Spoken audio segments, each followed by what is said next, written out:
This was planned. There was malice. This is a person who came to this house with a deranged mind. A brutal killing. She was controlled. His mission was to destroy both of them. A dark mystery with multiple suspects. This is a very personal murder. He's going to be in charge. He's going to be in control and never be told no. You're dealing with someone who's a complete psychopath. A stalker is like having your own personal terrorist assigned to you. The truth will be revealed. It was chilling that someone's out there that can do this kind of thing. Every day in North America, dozens of people are murdered.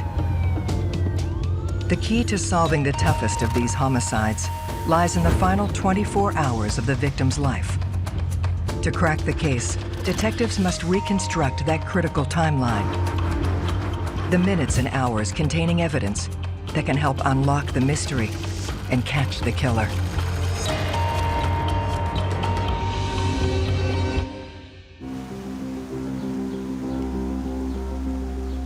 East Cobb, an affluent suburb located just north of Atlanta.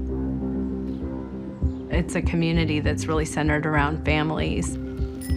It's known for having good schools, so people move there a lot for that reason. It's low crime, and it's considered a really safe area. But days before Halloween, this quiet community is shocked by a real-life horror. It came through as a 911 call. A little 5-year-old boy came home from school, and he was stabbed about 18 times in his chest. When you hear of a child who's injured by somebody, you're more with your foot through the firewall, driving as hard as fast as you can to get there. As detectives arrive on scene, 5-year-old Nick Smith is rushed to the trauma center. He was with a neighbor girl, Christina, who lived upstairs.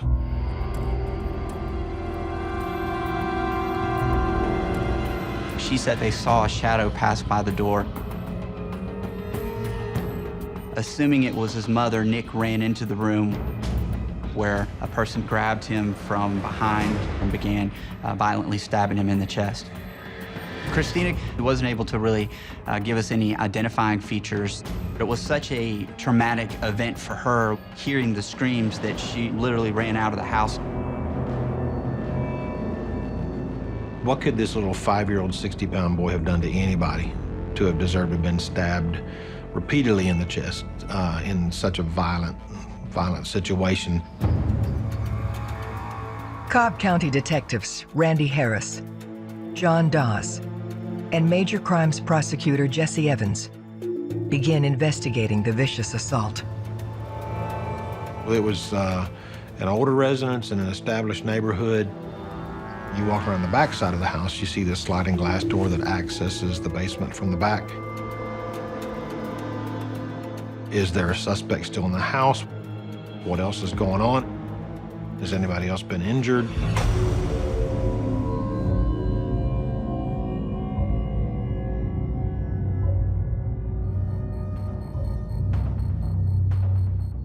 The two things that stood out the most were the broken knife blade, separated from its handle.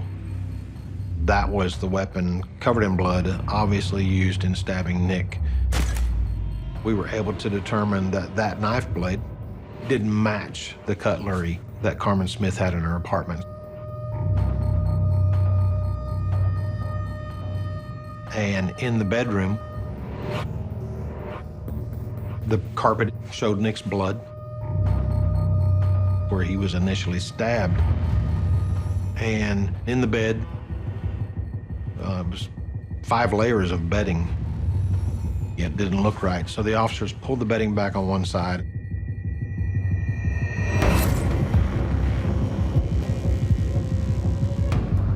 And there lies the lifeless body of Nick's mom, Carmen Smith. It's heart-wrenching. to be involved in a case like this. And there's extra pressure and stress to try to find out who did it. Police must uncover the details of the pair's final day. Establishing the timeline as it relates to the victim and the last hours of that person's life, critical in any investigation. It generally opens the doors for the detectives first to understand the lifestyle of the deceased. And from that, you will draw the information to try to solve the crime. Carmen was a beautiful, young, strawberry blonde. She had a lot of friends and she was outgoing. She's a loving mother. She absolutely devotes her time to her son, Nicholas. She's there for him. She takes care of him. She does everything that she can. Just a good mom. She's also a flight attendant. So she can be gone for a day or two or three at a time, depending on her schedule. She's a different victim because when she's home, she's with her kid. And when she's working, she's out of state flying. We want to know her routine. Did she go someplace where someone may have been checking her out? They look to establish Carmen's time of death. Nick got home at about 3 o'clock from school, and the rigor mortis, the lividity, Carmen clearly had been dead for a number of hours. Everything told us that her death had occurred in the morning. That's significant. The assault on Nick didn't happen until much later, hours after she was killed and placed in the bed. The time frame between taking Carmen's life and then assaulting Nick the way he was assaulted was just odd. He intentionally waited on that child to come home because he could have left a long time earlier. So his mission was to destroy both of them. You start by saying, who would want to do this to Carmen? Who would want to do this to Nick? I'll be honest, I just couldn't think of a reason why a 5-year-old would be attacked. Detectives work the crime scene and examine Carmen's injuries for clues to the identity of her attacker. You collect anything and everything that could be evidence, blood or hair or any other forensic evidence, phone records. In that time, it took weeks, months to get the phone records. There were marks on her wrist, bruising, that were parallel lines, very consistent with handcuffs. She had an abrasion to her chin. It was an abrasion consistent with sort of carpet burns, or having been face down as the ligature was pulled tight against her neck. In addition to that, she had 2 small puncture wounds to her back, which would not be lethal, certainly would have been painful. The puncture wounds to her back were consistent with having been caused by an ice pick type instrument. And there was an out-of-place cord, almost like a cord that you would use for pulling some blinds back, that was there on the scene. It didn't match anything in the downstairs of this residence or even upstairs. It may have been the weapon that was used to strangle the life from Carmen Smith. We're talking about really 4 different weapons at a minimum here. You've got the ligature, you've got the knife that was used to stab Nick, you've got an ice pick, and you've got handcuffs that were being used to effectuate this crime as well.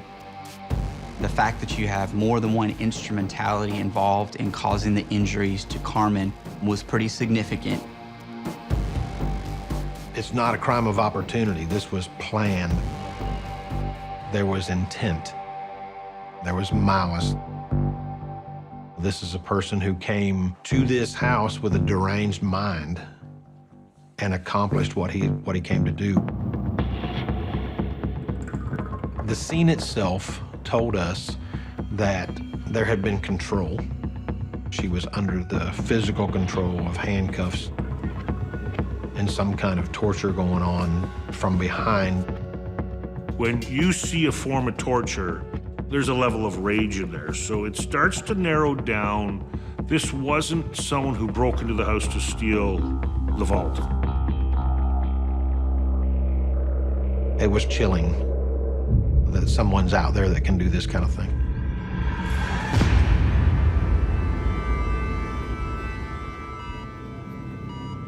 Police attempt to speak with Nick, hoping for a description of his assailant. The child was rolled out on the gurney, and I saw a massive amount of blood on his upper torso, and overheard an emergency room trauma doctor asking him what had happened. And what I heard at that time was, "Bad man hit me with a wok," in a child's language. And that was telling to me that this child is not even old enough to know what had happened to him. This little kid, adorable little kid, laying on a hospital bed, just medical hardware all over him, trying to fight for life. Nick fought and fought and fought. Most people that sustain that type of wound don't survive. Fortunately, none of the vital organs were penetrated. The child would be in and out of consciousness, and he was heavily medicated and was recovering. I was gonna hang with the kid, regardless of everything else. I was able to kind of let him know, hey, I'm your friend, he needed someone.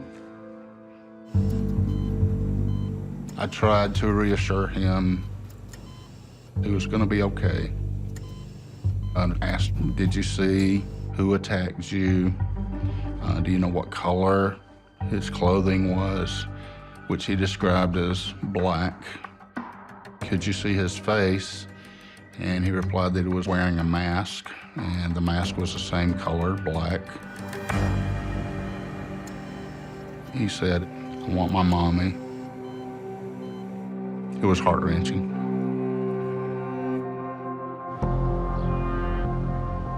They need to locate Nick's father. Mike Smith was the ex-husband of Carmen. There are always automatic thoughts for a detective. One is Carmen in the victimology, recently divorced. So you begin to look at the ex-husband. You hear there's a divorce. You hear, well, there may be anger, there may be rage. Detectives learn Nick was supposed to be at his dad's house all weekend, until his mom picked him up unexpectedly. Mike kept Nicholas when Carmen was out of town. We learned that a couple of days before Carmen's death, she was working. And she wasn't feeling well and came home a day earlier than her schedule had provided. She wasn't supposed to be home. This means her killer likely knew about her last-minute change in schedule. Mike Smith knew that she came home a day early because he was angry that she interrupted with his visitation. In any divorce situation, especially where there's a minor, the parent who doesn't get as much time suddenly doesn't have their kid to look at and talk to and play with every day of the week. They're upset. It's just a volatile situation. Emotions get out of control, and some people can't control themselves. People knew that there had been frustrations, knew there had been arguments, knew that there had been a lot of problems because of the divorce. But the fact is, he could walk through that door of the hospital, and if he was our violent suspect, then I needed to know that. Detectives identify Mike Smith as a person of interest in the brutal murder of his ex-wife, Carmen.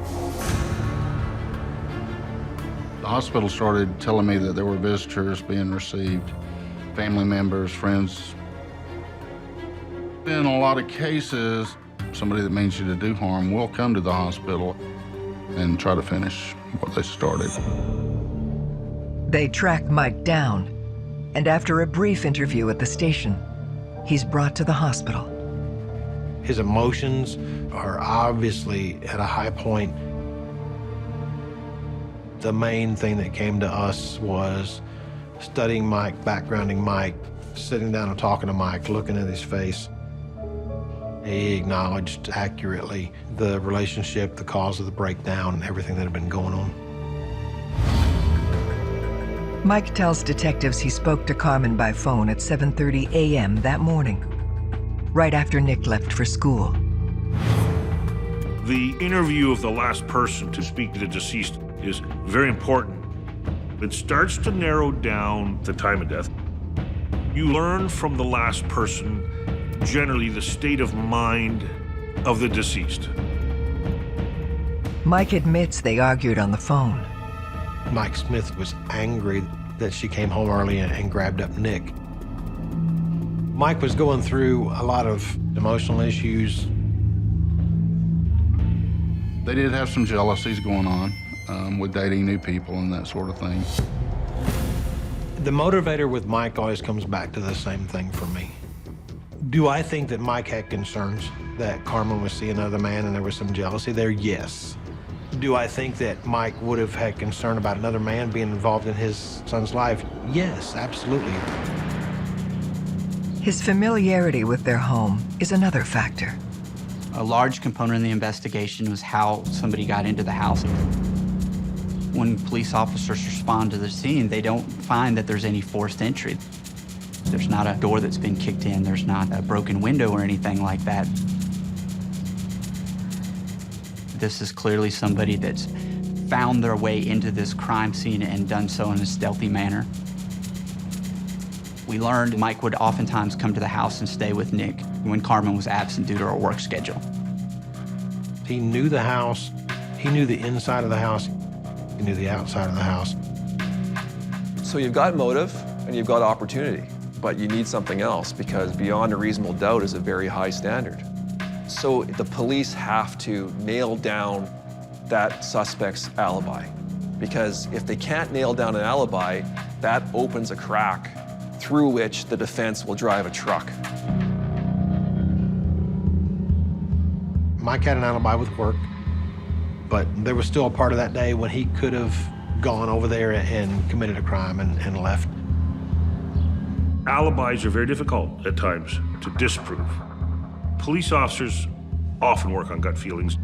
So when you have a gut feeling, you have to pursue it. You know your case. You are living it, you're breathing it. Police need to find another way to rule Mike in or out. Law enforcement intentionally allowed him to see Nick because they wanted to gauge the demeanor between the two of them. If it was your loved one and you realized that something this horrible had happened to them, you would expect that there's going to be an emotional reaction. When you don't see that appropriate demeanor, that's a red flag. I gave them space and their privacy, but I moved to a window where I could observe. And when that child woke up and reached up for his dad, at that moment in time, I said, he's not a suspect. If his father had had anything to do with that, he certainly wouldn't have expressed that kind of comfort. His dad was in tears, he was in tears. Mike had a lot of difficulty with the divorce, but did he stab his son 18 times? No, not a chance.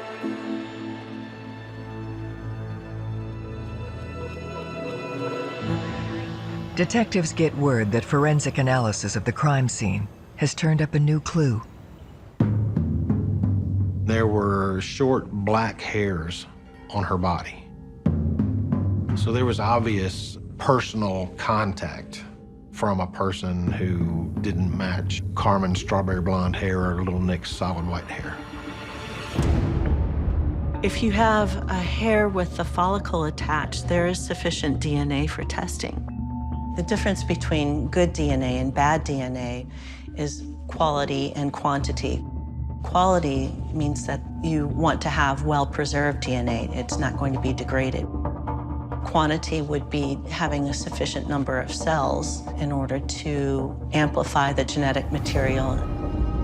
But in 1995, DNA were 3 letters that nobody knew what it meant. So even with a root the skin tissue involved at the end of a hair, it just wasn't enough from a scientific standpoint. On a mission to determine who the hair belongs to, police interview people who had access to Carmen's home, starting with Carmen's upstairs neighbor, Lottie Spencer.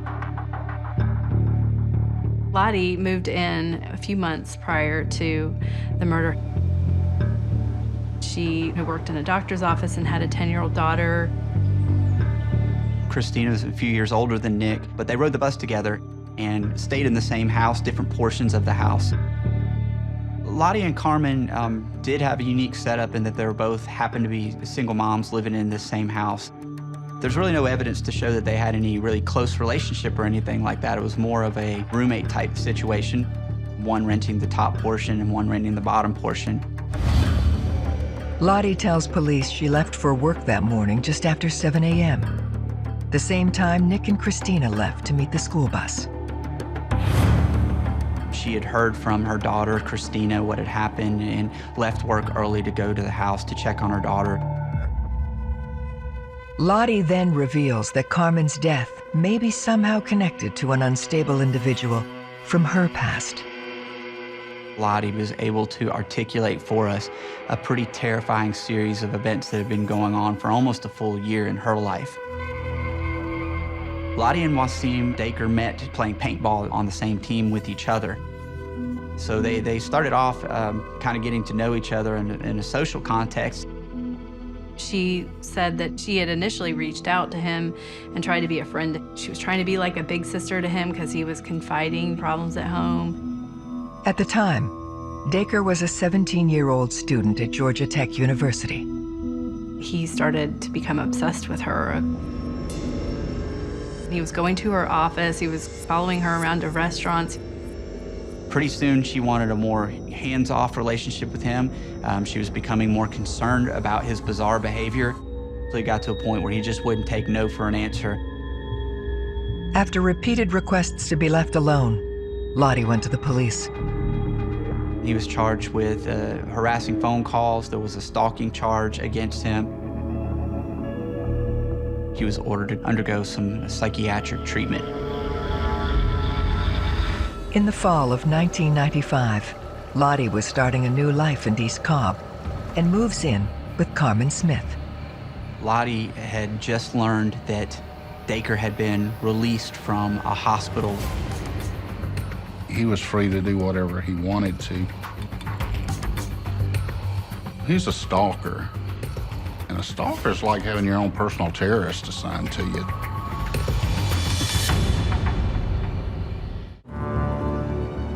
The discovery of a man stalking her upstairs neighbor dramatically shifts the focus of the Carmen Smith murder investigation. Law enforcement focused very quickly on wanting to find out where he was and to talk to him about his situation and talk about what he had been doing. Eventually, police located him at his parents' house.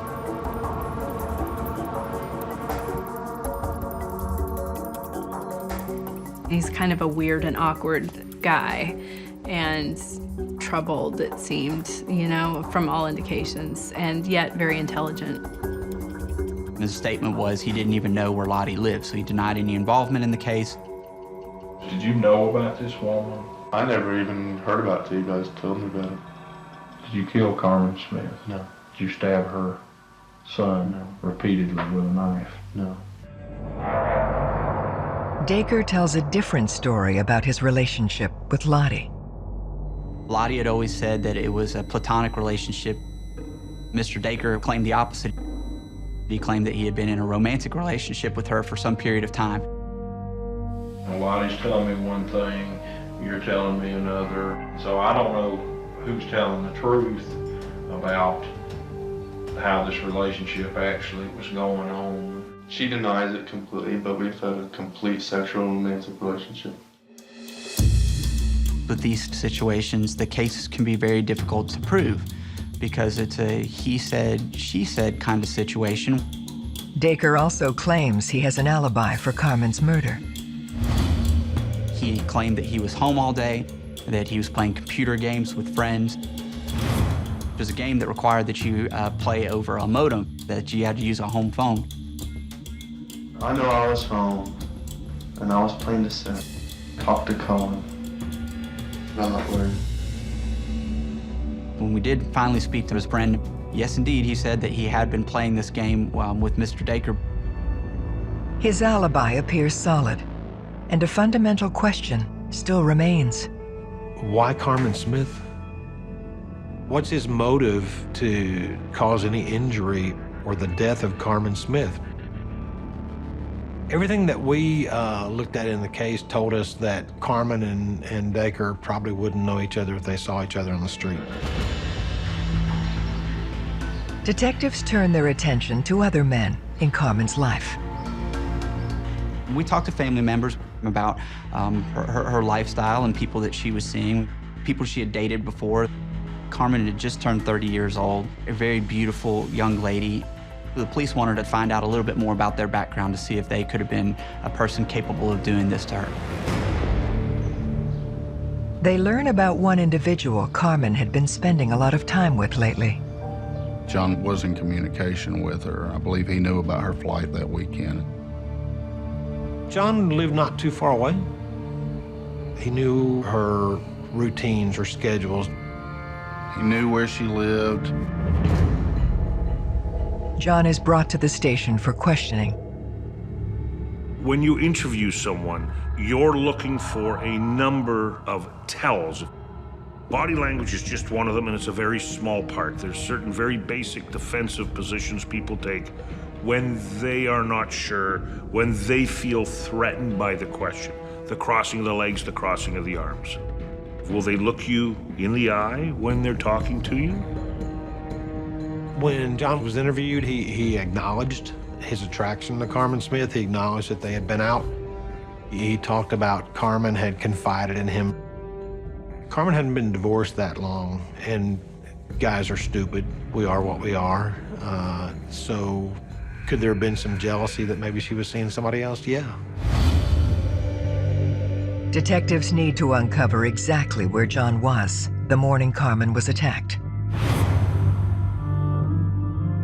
The alibi that he provided wasn't anything that really could be substantiated because he was alone. So that makes it difficult. You can't say, okay, this person's here, they're clocked in at work, other people saw them, or they're shopping and they have a receipt, or there wasn't anything like that available. So the lack of alibi was a concern. Without a clear alibi, it becomes a question of motive. This was not a chance murder. This was not a quick murder. This was a very deliberate act. There was nothing about him that would suggest that he was controlling and possessive and would be angry about anything that was going on in her life. Again, do you like somebody? Yeah. Do you want them to see somebody else? No. Would you kill him over it? No. He's not that kind of guy. It was pursued, it was looked at, and in the course of all that, it dropped out. For detectives, this means a disturbed killer is still walking the streets of East Cobb. On violent crimes, you certainly want to find who's responsible and get them locked down.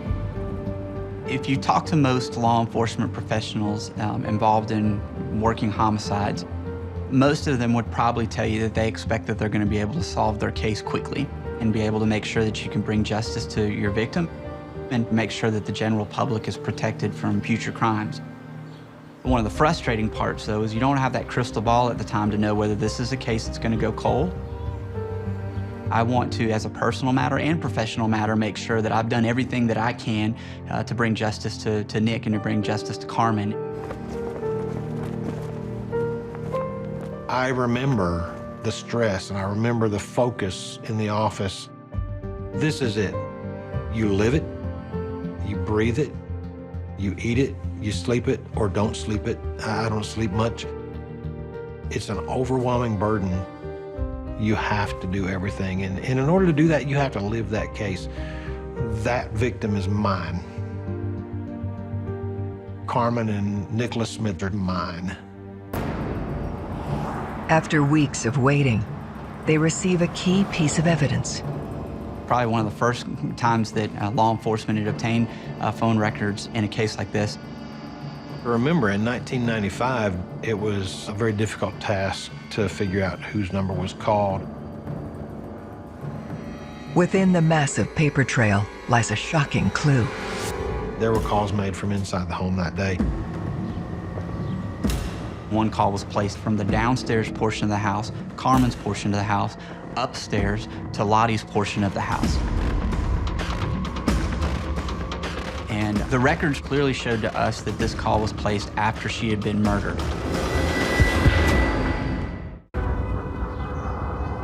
Records show a call was made from Carmen's phone to the upstairs neighbor in the hours following her murder. Because we knew the time of death was in the morning, this was a pretty significant piece of evidence. Police believe the call, which came in at 11:32 a.m., suggests the killer must have had a connection with someone upstairs. When you're looking at a piece of evidence, your gut leads you often to the right conclusion. All you do is follow the evidence, follow the phone calls. We've got a guy, a documented stalker.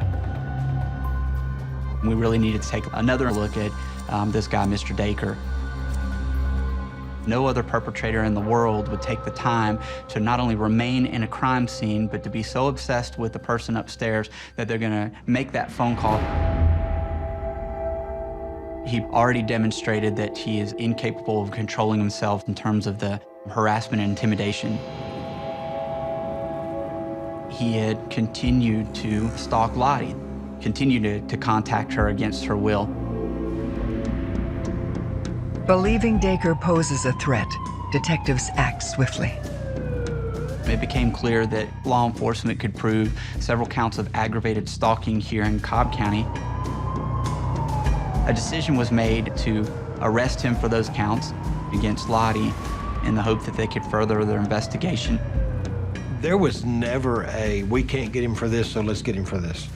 The aggravated stalking was an obvious crime, and it's a dangerous crime. He was brought to the police station. He continued to deny knowing Carmen. As part of his arrest, Daker provides blood and tissue samples. Police also execute a search warrant of his home.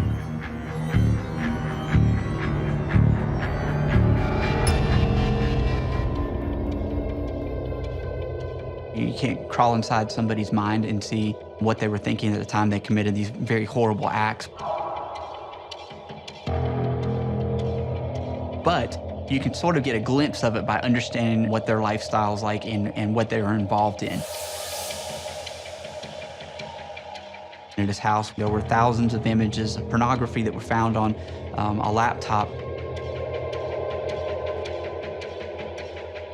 A lot of the images involved binding up and torturing women, which matched almost identically to the type of crime that we were dealing with.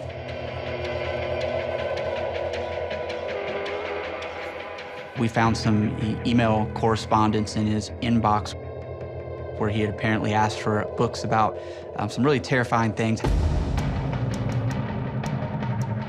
How to break into houses, how to kill people without joy. One of the books in particular talked about how you could effectively use an ice pick as a weapon to control your victim. We did find ice picks that he used routinely to clean his paintball guns, and some knives that were the same brand as the broken knife blade that was left at the crime scene. So he had access to the type of weapons that were clearly used on Carmen. In the search of Wasim's room, there was a safe. When I was 17 years old, I didn't have a safe because my mom wouldn't let me hide anything. But there's a safe. And when it was open, there's a handcuff box, and it's empty. Where are the handcuffs? The most telling evidence is found discarded in his room. A couple of letters that were found in a trash can. He was writing about his thoughts about Lottie, one of which was particularly chilling. It was ripped up, where he closed the letter by basically saying that he had a foolproof plan to get back at Lottie, but that he was going to somehow let her live. My impression is that he wanted to cause Loretta Spencer Blatz more pain than she could tolerate without putting physical pain on her. You start to understand that this might be a case of displacement, where an offender is clearly taking out his anger against one person and using it against somebody else.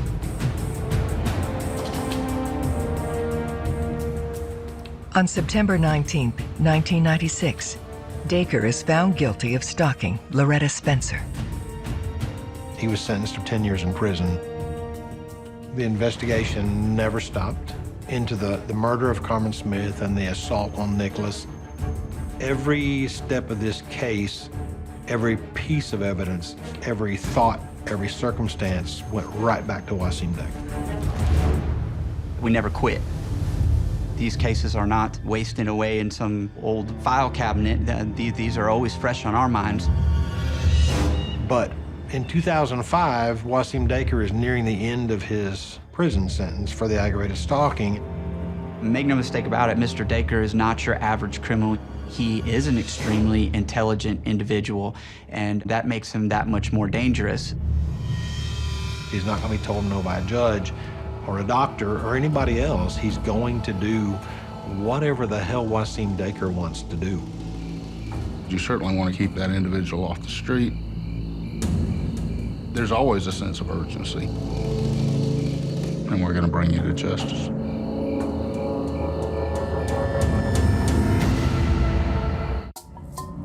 Police are convinced Wasim Daker is the man responsible for the murder of Carmen Smith and the brutal assault of her young son.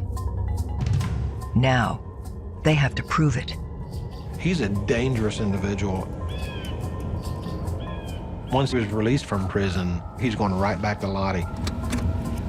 So he was released in 2005. He was out amongst us.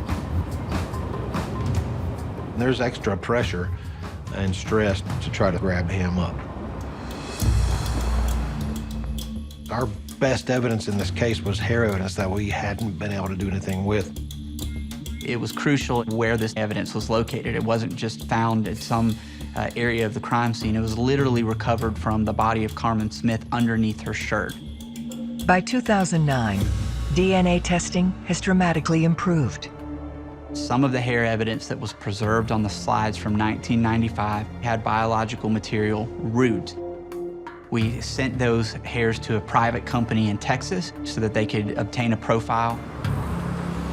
Detective John Dawes delivers the sample personally.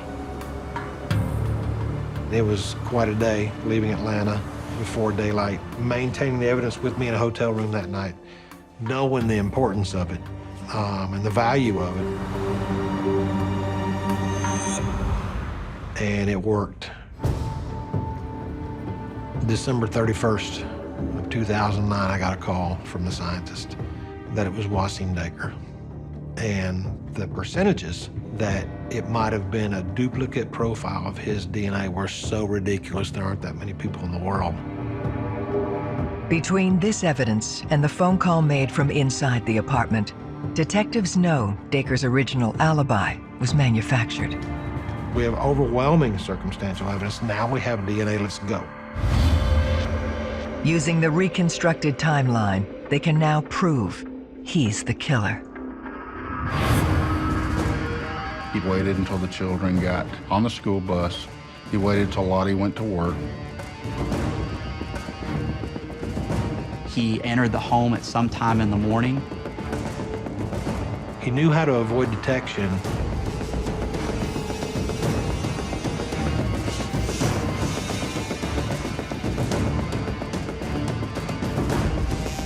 We know that at some point she was placed in handcuffs. We know that he stabbed her in the back with an ice pick. There were deep ligature marks that were left on her neck, clearly showing that she died of ligature strangulation.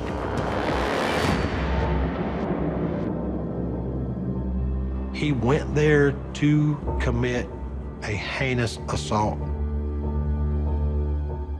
He's absolutely a conscienceless, unremorseful killer.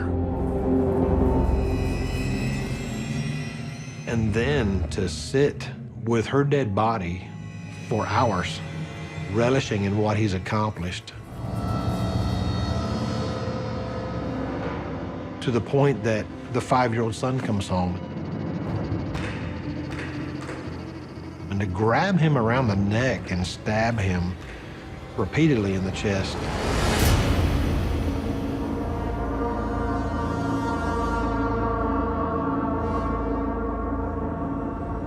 On September 13th, 2012, Wasim Daker, acting as his own lawyer, pleads not guilty.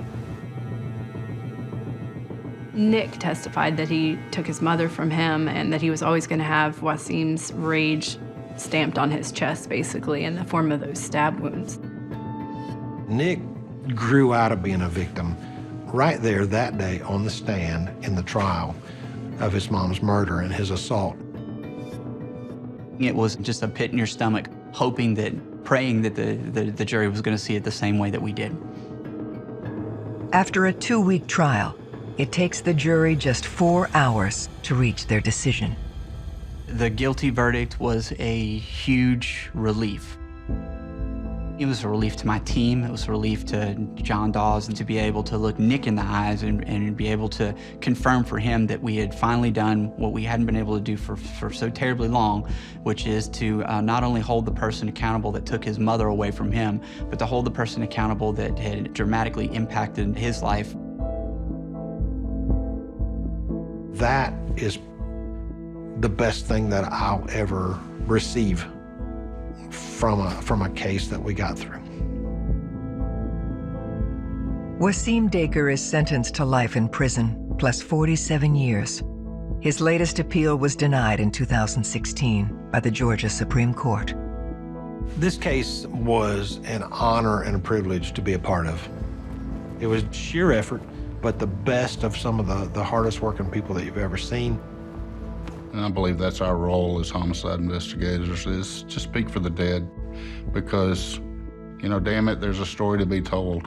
And just because you took somebody's life doesn't mean we're not going to tell it.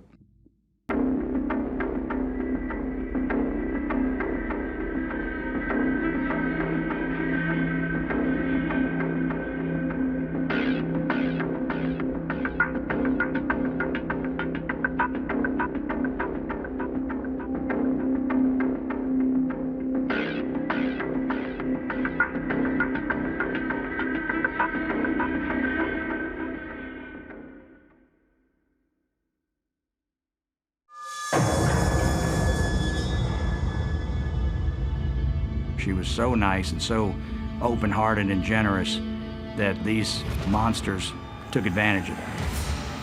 A brutal killing.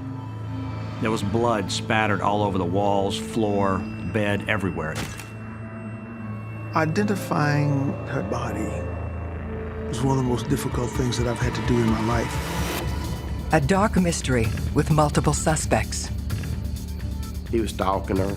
He would not leave her alone. He was constantly calling her. You have another woman involved, maybe seeking revenge. He was an absolute animal who now, I hope, burns in the hottest part of hell. The truth will be revealed. You know, he kind of had a smile on his face, and he called it the perfect murder. Every day in North America, dozens of people are murdered. The key to solving the toughest of these homicides lies in the final 24 hours of the victim's life. To crack the case, detectives must reconstruct that critical timeline. The minutes and hours containing evidence that can help unlock the mystery and catch the killer.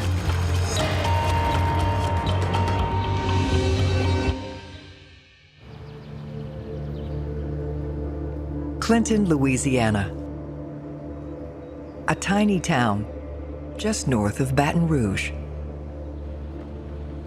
Home to less than 2,000 residents. Clinton has a reputation for being a very comfortable, very safe, small town. It's really a quiet parish with a low crime rate. It has a small downtown, but once you leave the town limits, it's pretty much a rural area.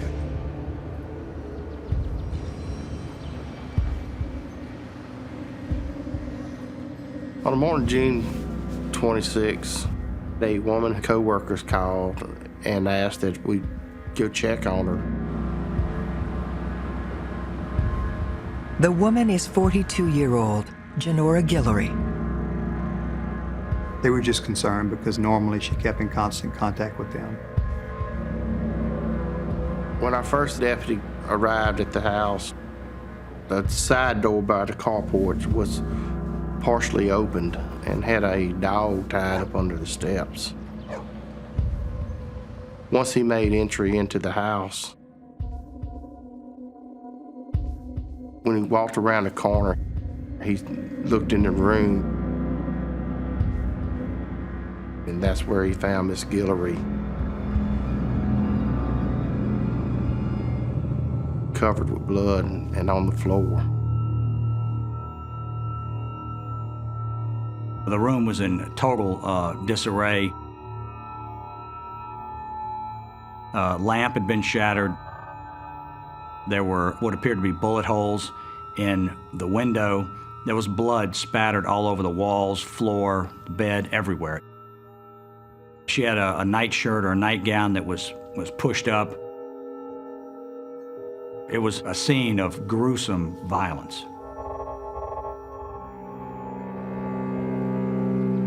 The job of finding Janora's killer falls to sheriff's investigator, Don McKee. This case was really my first homicide to work, and the scene was really bad.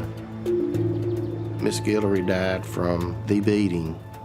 She had also been shot several times, and she had also been stabbed several times. You just have to do your job and try to put it to the side. His first task is to notify Janora's family. Disbelief was my reaction when I heard. When we arrived, we had to face the crime scene.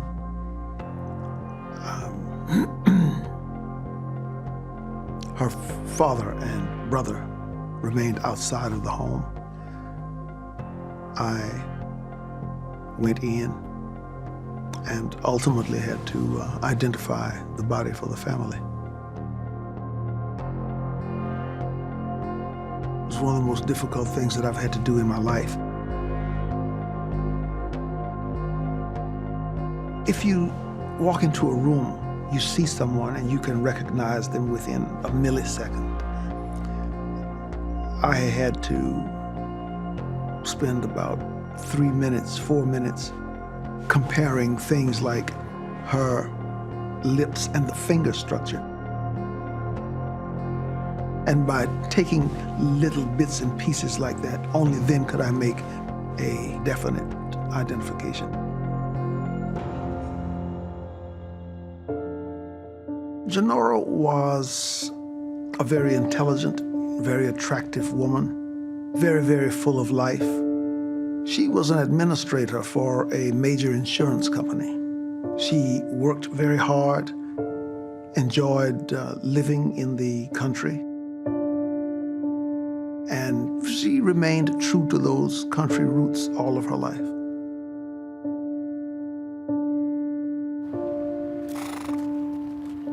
You never heard anything bad about Miss Janora.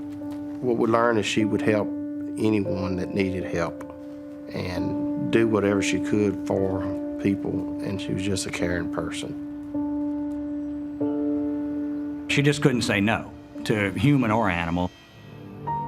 I think Janora just couldn't pass up an animal that needed help. That's why she ended up with, 20 or 25 dogs and a giant kennel on her property. That's why she ended up with, horses. Many of her animals were strays, particularly the dogs and cats. She purchased the horses, enjoyed riding and enjoyed being just around those horses.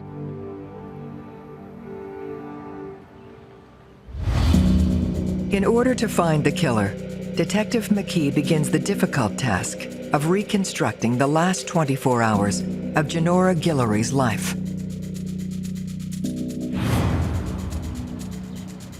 When you're building timelines, you have a very open mind. A timeline can be filled in by almost any kind of information. You don't know how far back you have to go until you find somebody to fill the puzzle in. The only timeline we had was when she left work early that Friday to come home. Her co-worker advised us that she did leave early that Friday. It was shortly after noon. The autopsy shows that the homicide could have happened anywhere from noon on Saturday to noon on Sunday. With a wide window of time for her murder, Detective McKee looks to the scene for clues that may lead him to the killer. There's blood by the drawer where the knives were. There's blood on the counter. I think at one time she tried to get a knife or something to defend herself with. The pattern from the side door showed spots of blood to where she ran towards the front door. There was keys in the front door. It was a deadbolt lock.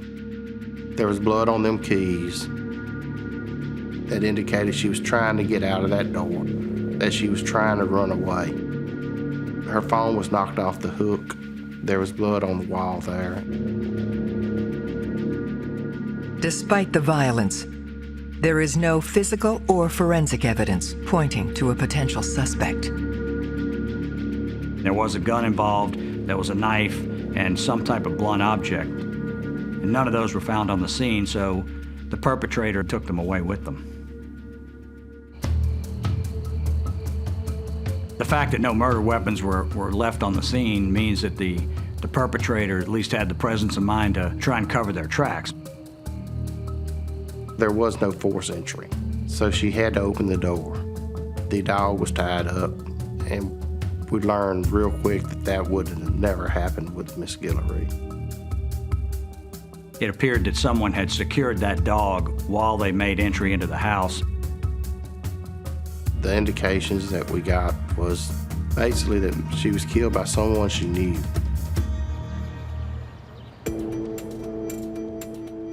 Police begin to canvass the area to see if anyone saw or heard anything during the window in which Janora was killed.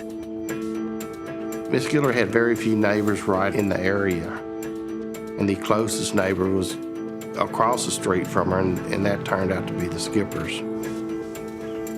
Amy and Philip Skipper live with their newborn and a young man they had taken in. Philip Skipper was the guardian or sort of de facto stepfather to a teenage boy named John Ballio.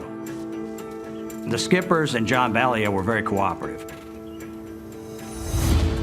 Philip Skipper said that he and John Ballio had been helping a neighbor move on Saturday and didn't arrive home until late that night. Philip said that he, his wife, and child were at the Skipper's trailer across the street after that, and they didn't hear anything. Amy was emotionally destroyed, talking about how well Miss Gillery had treated them and how much Miss Janora had done for them and helped them out. The relationship between Janora Gillery and the Skippers was close. They saw each other all the time, and Janora did whatever she could to help them out because they were poor. They initially lived in this really dilapidated trailer. She helped them get a newer one. She sometimes bought things for them, especially for their baby, diapers, some baby food, formula. She even decided to go ahead and name her good friends across the street as the beneficiaries of a life insurance policy. They would also, in return, do things for Miss Gillery that when she would have to go out of town for her job, they would take care of the animals. She gave them money. They cleaned her house. They were in constant communication all the time. During their interview with the Skippers, they never could come up with anybody to lead us to anybody that would do anything to Miss Janora. They advised that she very seldom had company, so they was unable to give us any names or anywheres to look for a suspect. Despite their willingness to talk, something seems off. Philip Skipper was just overwhelmingly trying to assist the family. He talked good about Miss Janora, but then he would constantly go to, I'll clean it up, I'll do this, I'll do that, I'll take care of the dogs, I'll take care of the animals. I've never seen somebody that was willing to help as much as Philip was. I felt that they knew something. Detective McKee observes something that needs explaining. We'd noticed some scratches on his arm. He said that him and his stepson were wrestling in the yard. And John did have scratches on his arms also, and his story was the same as Philip's story, which was really suspicious to me. So they need to look at the neighbors and see if they're actually involved in it. Bloody scratches on the arms of two of Janora Gillery's neighbors has police questioning if they were involved in her murder. In a case like this, in which the victim struggles with the assailant, it would not be unusual that there be some blood from the victim scratching the assailant. When pressed for an explanation, Philip makes an unusual admission. He said that Miss Gillery had argued with the Skippers due to the fact that a dog had killed one of the Skippers' goats. And they was blaming it on Miss Janora's dog. And Miss Janora was sure it was not her dog. She had told the Skippers that they was no longer welcome to come to her house, that she would stay to herself, they needed to stay to themselves. The argument took place just 1 month prior to her death. Tension between neighbors, that's always kind of a red flag that goes up. But you need something in a murder, you know. Why would you do it? You need a motive, an opportunity. They had an opportunity, they were right across the street. They had a semi-motive that was a tension. But it's kind of like cutting the arm that feeds you. You know, she was helping them a lot. You know, why murder her?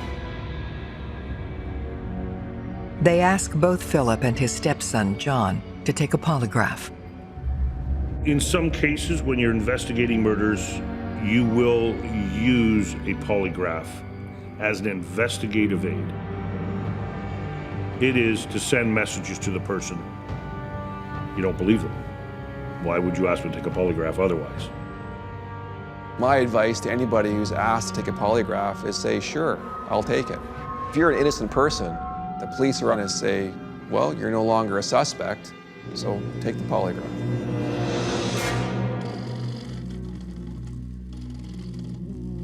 Both Philip and John Ballio had no problem with taking a polygraph. The questions related to the case were, did you kill Miss Janora Gillery? Did you stab or shoot Janora? Can you take us to the gun that was used to kill Miss Janora? Both Philip and John Ballio passed. Once they passed, we had no other evidence to pin them to the murder. Detectives need to find who Janora might have been in contact with. in her last 24 hours. Her co-workers provide the name of a recent boyfriend, Tommy Alexander. Basically, they met through horses. Janora owned horses, Tommy Alexander owned horses. They met at the feed store in the nearby town.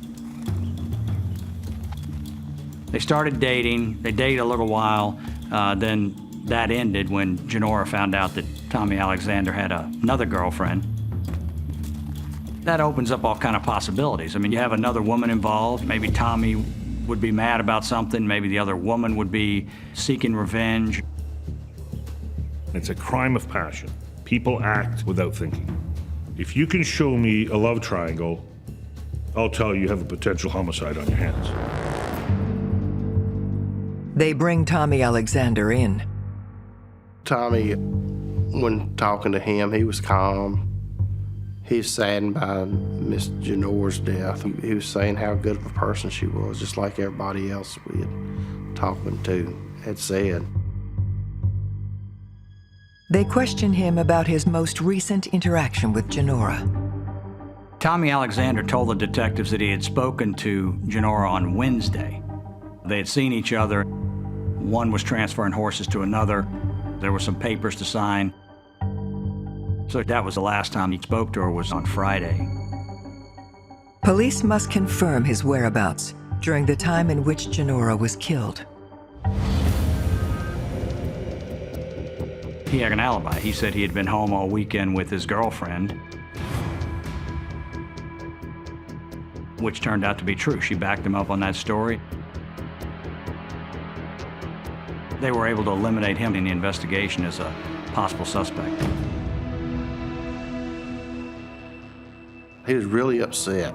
Nothing to raise an eyebrow, to think that he was involved in the homicide. Based on his story and the lack of evidence we had, we really had to start looking other places.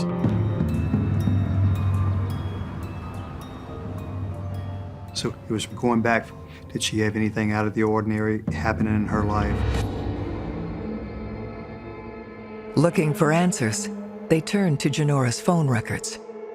We had a phone call that would have matched the last day that Miss Janora was alive. We traced it, we tracked it.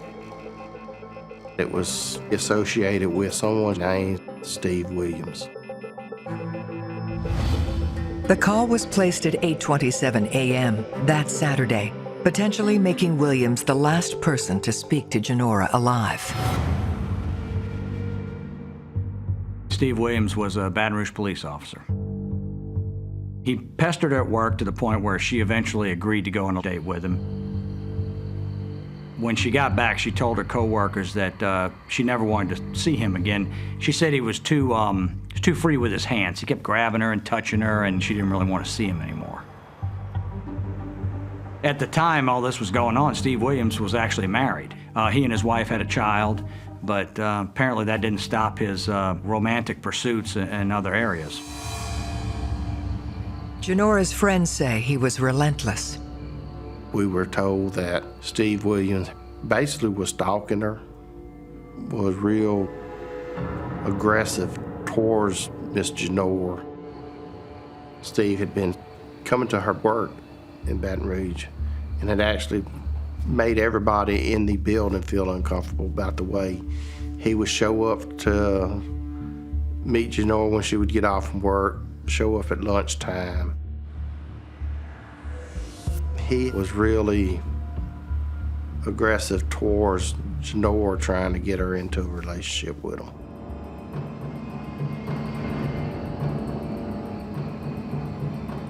The thing about stalking is there is an obsession, and he's demonstrating that with multiple phone calls, showing up just unexpectedly. So if he's obsessed with her, he may not be satisfied with the level of attention that he's getting from her, and he may progress that to aggression. That was a huge red flag for the investigators. I mean, when you have a domestic situation like that, it really puts them on high alert. So they really began to focus on Steve Williams. You know, you have a sort of a jilted boyfriend who keeps bothering her, who keeps wanting to come by and see her. And all of a sudden, he's going to come by whether she wants it or not, and then she's never seen again.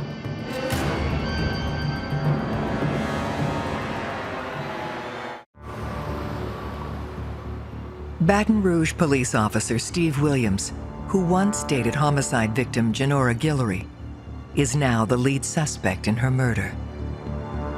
Police officers don't like investigating other police officers. It's something you want to shy away from. You know, they don't like to think that another cop would be involved in some kind of criminal activity.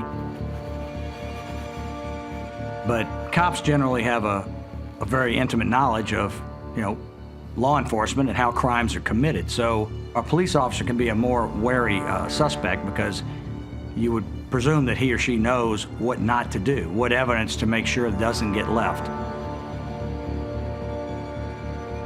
So they make sort of dangerous criminals. They're so knowledgeable about the investigative process itself. His potential involvement comes down to the call he made to her the day she died. When the detectives questioned Steve Williams, you know, of course, he denied having anything to do with Janora's death. He said that they were friends, and he resented the fact that he was characterized as sort of a stalker. He said that he did call her a few times a week, but, you know, just do some friendly chit-chatting. They narrow in on the one call they're interested in. Steve admitted to calling her Saturday.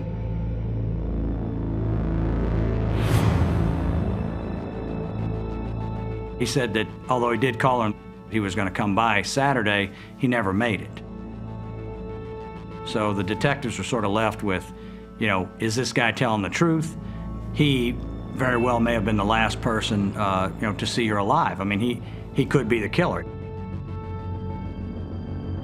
Police learn of another call between Steve and Janora, witnessed by her colleagues.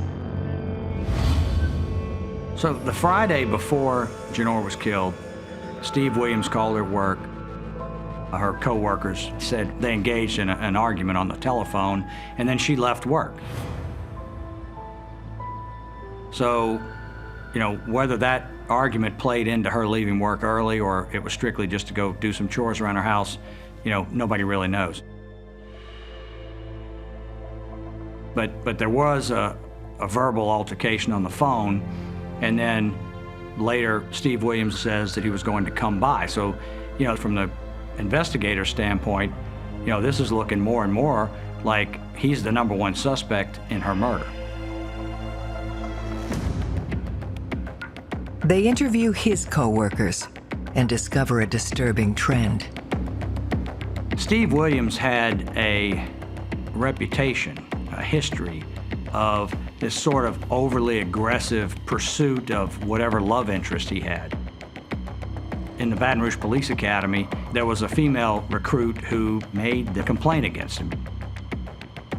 We interviewed his co-worker, and she was able to give us some information about how Steve Williams acted towards her.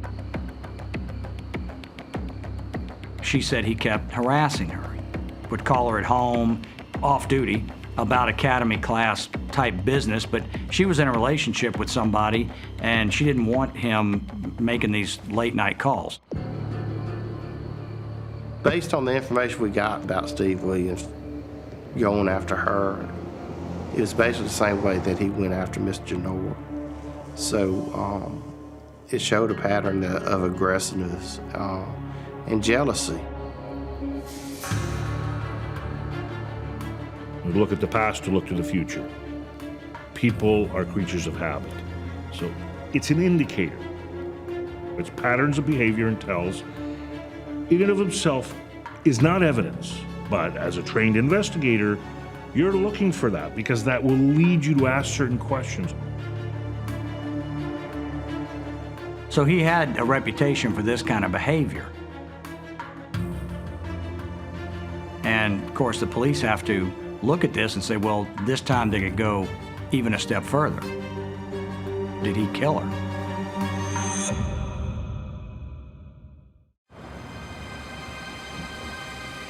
Believing Steve Williams had both motive and opportunity, they bring him in again, this time for a polygraph. Anytime you investigate a police officer, you got to be careful because you don't know their state of mind. You're telling this man that his career as a police officer is about to come to an end because he's suspected in a murder. He didn't do good on the polygraph. His results indicated that he was lying about one or more things in his answers. And that's when he advised that he was not going to talk to us anymore without a lawyer. So we obtained a search warrant and went to his residence. We actually seized his police car and had it towed to the crime lab for processing. What we was hoping to find was a murder weapon or some bloody clothes or any other type of evidence that might help us in the investigation.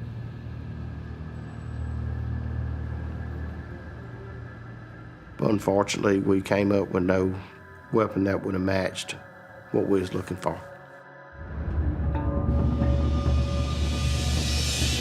A drop of Janora Gillery's blood in Steve Williams's car or house would have convicted him. I mean, there's really no other excuse for that.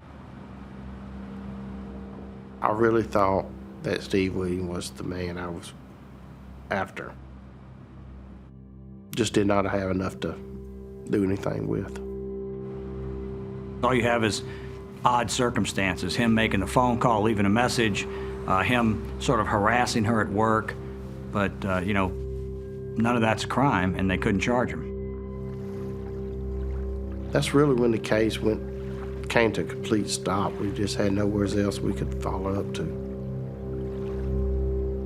Not every homicide case can be solved or will be solved. We have to be realistic.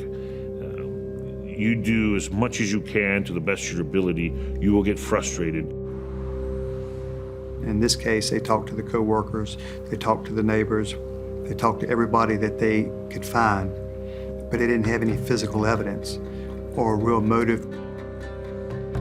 I was getting aggravated because I wanted to solve it, and I done told Mr. Gillery that we was gonna solve it.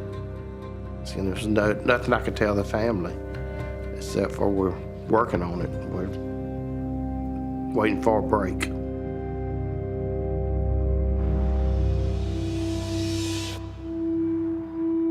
Janora's death took a tremendous toll on her family. Illnesses, divorce, directly resulted from this murder. But this matter never went cold for Investigator Mackey. We trusted Mr. Mackey tremendously. We knew that Mackey was doing a great job.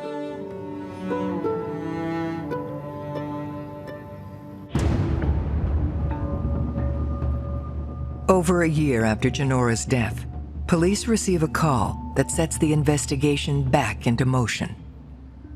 The detectives got a tip from another jurisdiction. They went over to interview this alleged witness, a guy named Donnie Fisher. Initially, what indicated to the police officers that Donnie Fisher may know something about a homicide in East Feliciana Parish. He had given some details of the murder. I knew exactly what murder he was talking about. When interviewing Donnie, he at first didn't want to cooperate. What I done was I laid pictures of the crime scene and got on to him and said, this woman did not deserve this. She was a good woman. After I showed him that, he told us what was told to him. He was friends with Philip Skipper and John Ballio. Fisher says Janora's neighbors took him to her house after the murder. Donnie Fisher told us then Miss Janora's family paid them to clean up the house. Philip Skipper told me, what would I think if I killed Gillery? And I kind of took it as a joke at first. And what did he tell you? You know, he kind of had a smile on his face, and you know, I knew. He didn't have to just come out and say it. I knew in my mind. He called it the perfect murder. And then he said that John Ballio had taken him into the house and told him step by step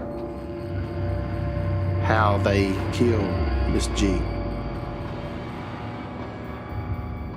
When he was taken to the house, what was he saying? He was saying where the blood was. He was telling me everything. If Fisher is telling the truth, this means Skipper and Ballio lied about where they were the night she died. Fisher started giving details of the murder that he would not have knowledge of. And one of them held the dog back, knocked on the door, hit her with a baseball bat, knocked the teeth out, cut her up, shot her in the head. Donnie Fisher implicated Philip Skipper, Johnny Hoyt, Lisa Hoyt, and John Ballio. This information adds 2 new names to the investigation: Philip's sister, Lisa Hoyt, and her husband, Johnny. That's the first time we heard of Johnny Hoyt's name was when we interviewed Donnie Fisher. Johnny Hoyt was kind of a stocky guy. He was kind of a bigger built, muscular type guy. So you have this little tight group of people here, and the statement from Donnie Fisher implicated them all in the murder. Donnie continues, telling police of Philip's admissions. Did he say who cut? He didn't say, he just said we. Did he say who shot? He just said we. It was a gang. It's not, they're like one people, okay? He said it's a thrill. That's what he told me. It was a thrill. He says it's the best feeling you'll ever have. The story that he told, it was no doubt in my mind that we was going after the right people this time.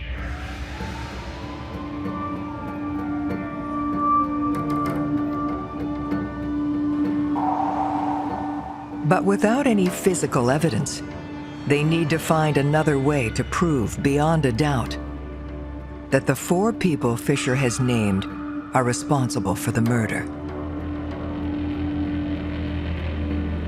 You play on what feelings of remorse they might have. You want to get them to confess. And they don't have to confess, of course. They can just ask for a lawyer and the whole thing's over. Brought into custody, Philip Skipper, Lisa Hoyt, and Johnny Hoyt all refused to cooperate. John Ballio was the last person that we was able to talk to. It was a long interview.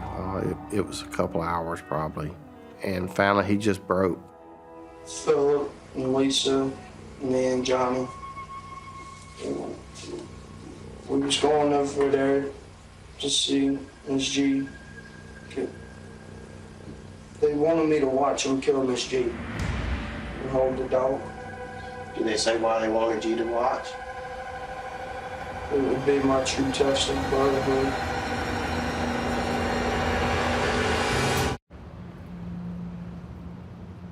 A year after the murder of Janora Gillery, police have damning testimony from a 15-year-old who was witness to the crime. John Ballio basically told us it was part of my initiation to get into the brotherhood, was to go and participate and watch them kill Miss G. The brotherhood was a white supremacist group. It was a hate group, is what it was. And the initials for the Brotherhood was GFBD. God forgives, the Brotherhood doesn't. And, you know, as with all gangs, they're created to intimidate, to scare people. All right, what happens? When we got there, Lisa walked up to the door and knocked on it and told Miss G that she needed some money to get the baby some diapers. And when she did that, Johnny punched Miss G. The first time she got stabbed, Lisa stabbed her. And then Johnny stabbed her and Philip. They all took turns. When did they shoot her? Before they stabbed her or after they stabbed her? Before they stabbed her, they was making me watch, saying that it would show if I was a true brother or not, or whether or not I could keep my mouth shut. Ballio explains this wasn't the only motivation. He said Miss Gillery had a life insurance policy that was signed over to Philip Skipper and Amy Skipper. The growing fight over the goat and the dog incident made Philip Skipper realize she's going to change the beneficiary on that policy or just outright cancel it, and we need to get over there and kill her so that we benefit from that policy. Two people who live in a trailer out in the middle of the woods, $25,000 was pretty significant. I think race and money played kind of equal parts. If Janora Gillery had been a white woman, I doubt they would have killed her. I think John finally broke because he did feel bad about what happened. I think he realized what he had done was wrong. I thought it was pretty sick myself. I was crying, but I was also just trying to shut up so they wouldn't get worried about me telling on them. Because they said if I ever said anything, they'd kill me.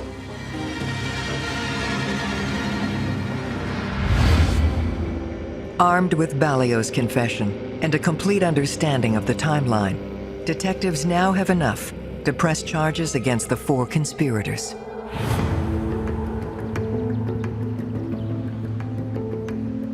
Miss Gillery left work that Friday to come home.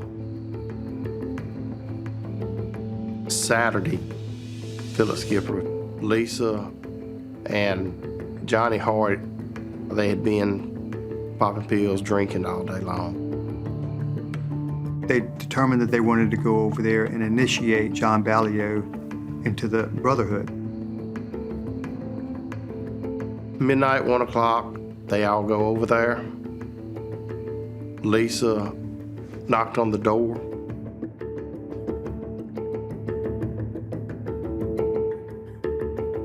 When Miss Gillery came to the door,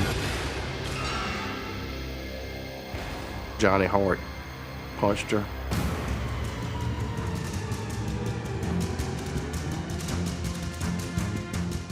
They chased her in the bedroom.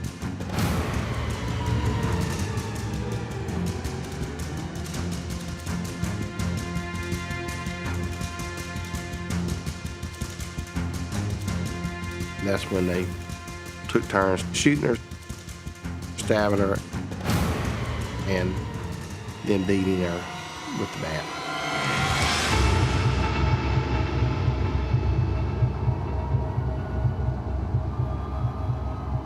After they killed her, they went back to their house. They burned their clothes and shoes. Gun used, they said they threw it off in the river. The district attorney charges all 4 suspects with murder. Lisa Hoyt pled guilty to manslaughter and was sentenced to 25 years in prison. Philip Skipper went to trial, was found guilty. 2nd-degree murder, he got life in prison.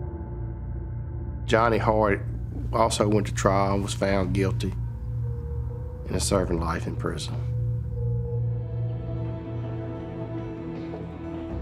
John Ballio cooperated. He was a juvenile when this occurred, and he pled guilty to second-degree murder and was sentenced to juvenile life.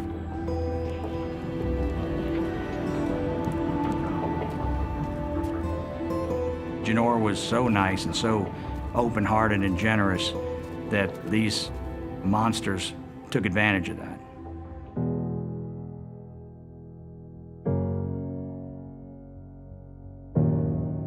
It is a dumb dog that bites the hand that feeds it. And Philip Skipper was a dumb dog, a swine, an absolute animal, who now, I hope, burns in the hottest part of hell.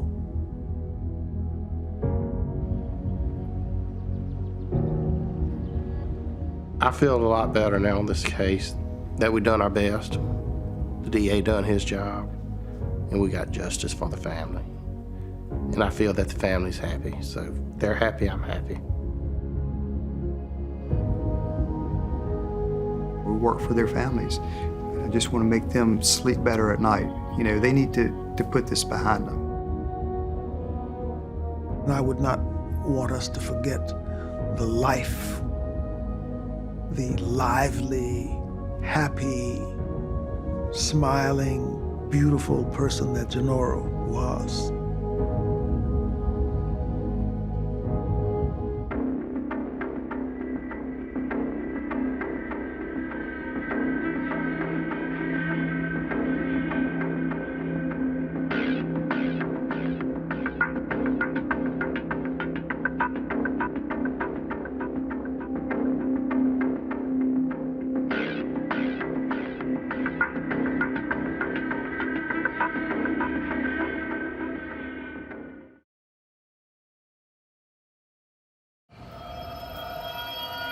You could apply just about every one of the 7 deadly sins to this homicide. Greed, lust, envy, anger. A brutal killing. The first thing that came to my mind was ambush. Someone waited for him and shot him. A dark mystery with multiple suspects. We had suspicion that there may have been an affair. There was an actual fight between the two of them. He said, "There's this guy I know that wants him killed." The truth will be revealed. He started crying and said, "Yeah, I'll tell you everything." Every day in North America, dozens of people are murdered. The key to solving the toughest of these homicides lies in the final 24 hours of the victim's life. To crack the case, detectives must reconstruct that critical timeline. The minutes and hours containing evidence that can help unlock the mystery and catch the killer.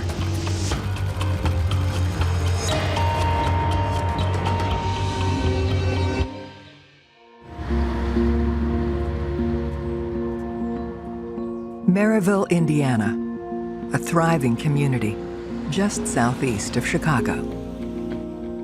We have a little bit of everything.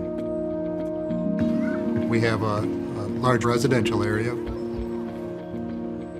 We have a large business district. It's one of the largest towns in the state of Indiana. On average, we're usually in the single digits for homicides.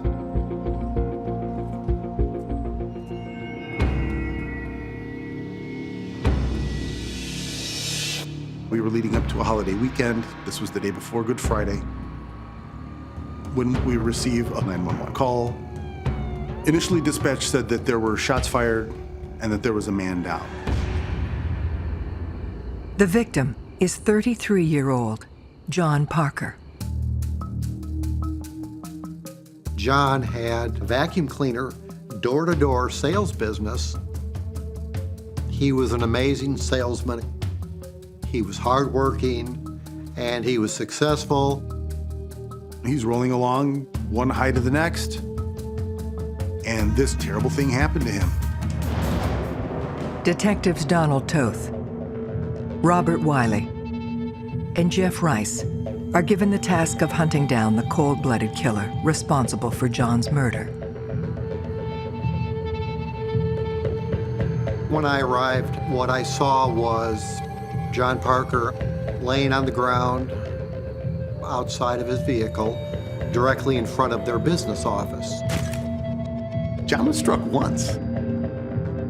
The bullet entered lower behind the ear to the back of his head.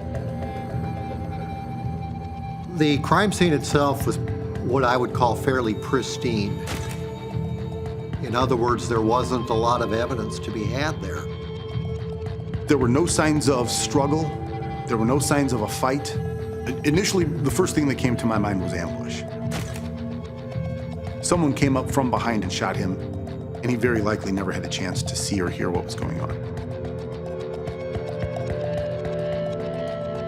From the very beginning, we knew that this one was going to be difficult.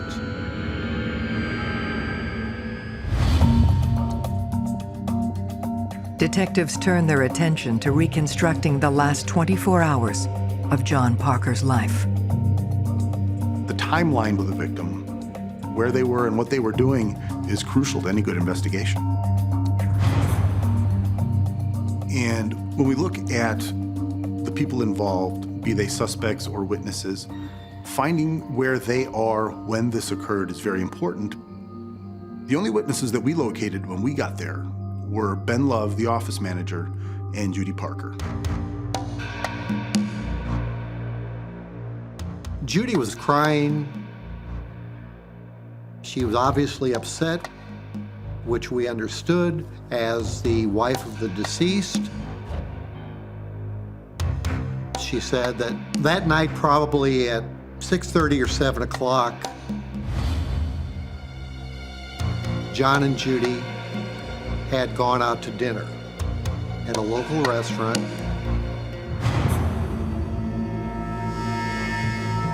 My daughter calls me and said, I'm taking it to Walmart and I need to get it done. I'm going around and said, I've got it at the office. So I'll just stop by and pick it up real quick on the way home. They finished their dinner. They went back to the business after the restaurant. Both of you walking together? Both walking together. Are you walking together? And Ben was asking us, well, can I just go home? John's like, no. Just so. Yeah, I'm out of here. And when I got in the car, sat down, and I looked up and I seen John coming out of the office. Saw him through the window? I saw him through the window. That's when I reached down to get my cell phone out of my purse.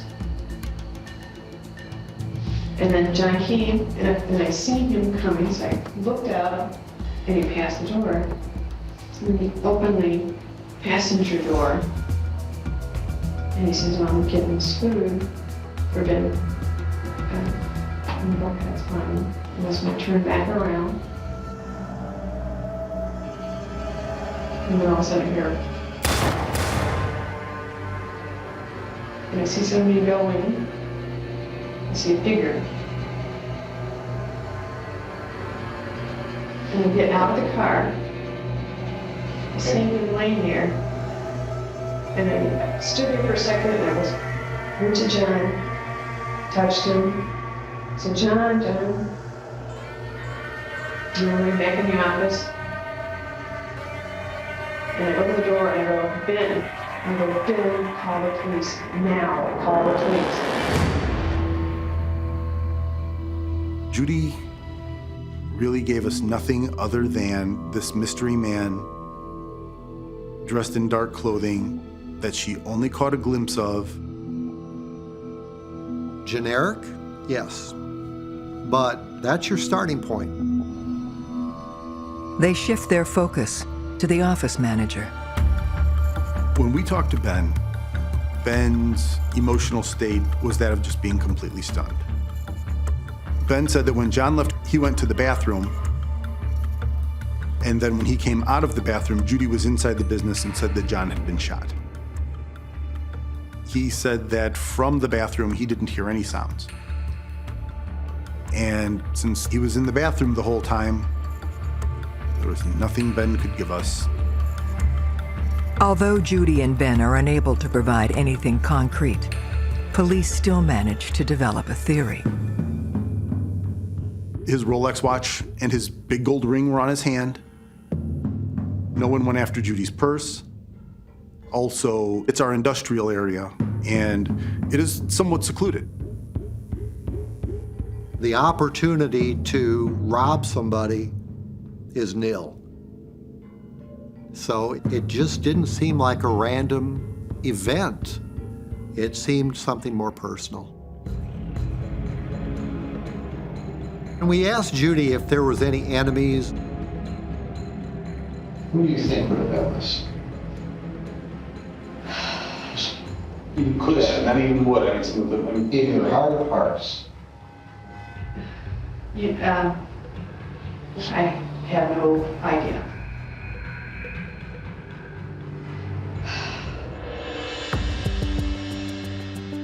One of the first steps was to do our victimology on John. We wanted to see who he was, what he was about. John made his first million when he was in Michigan, before he was 35 years old. He was able to build this vacuum cleaner franchise into considerable wealth. And it shows his work ethic and his drive. He knew what he wanted, and he knew where he wanted to be in life. Judy worked for John in Michigan. John fell for her right after meeting her. He was just smitten. Judy had 2 children from a previous marriage, Christina Hicks and Danny Hicks. I believe Christina was 16 or 17, and Danny was about 15 years old. John had picked up the family and moved them down here and renamed the company J&J Industries to be John and Judy Industries.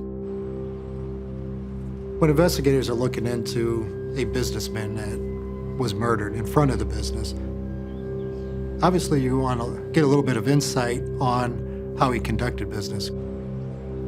Did he have a bad business deal? Did he owe someone money? Here we have a victim who, from a relatively young age, became a multimillionaire. To move that fast in his business, he likely stepped on a lot of people.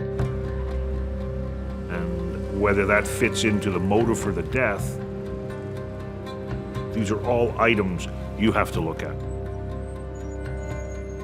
Since we had already talked to Judy, who was the last person with him, we wanted to talk to his brother to see what had been going on in case something had happened to spur this ambush.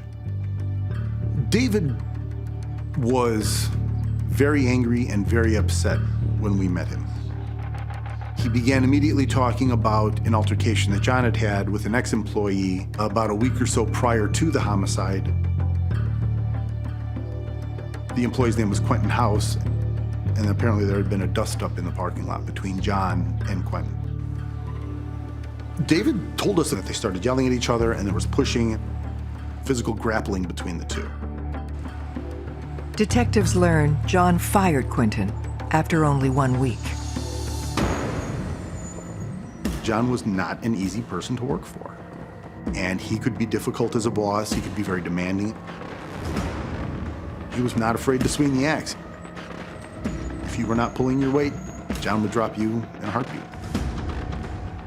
There's always a possibility that someone could have been that upset at work and that they would take it to the level where they want this person dead. It could be that Parker pissed off the wrong individual. Detectives have identified a man John Parker argued with days before his murder. Disgruntled former employee Quentin House. To have someone very early in the investigation that may have had a beef with our victim was a terrific lead. Quentin House said the employees were required to make a certain amount of sales demonstrations to get paid. But Quentin said he was required to do more demos than he was initially told. He said, I worked there a week and I was supposed to get $400 and I didn't. He had said that he refused to do these demos. And that's why they had words in the parking lot. Quentin House told us at the time of the murder that he was at his friend's house and that they were playing Xbox. He was forthcoming. He gave his friend's phone number. We definitely had to spend some time verifying his story to make sure that we had a very good picture of what happened that day. And it became evident to us that Quentin House was alibied and that we had to move on from him. Police continue the search for leads in John Parker's business affairs.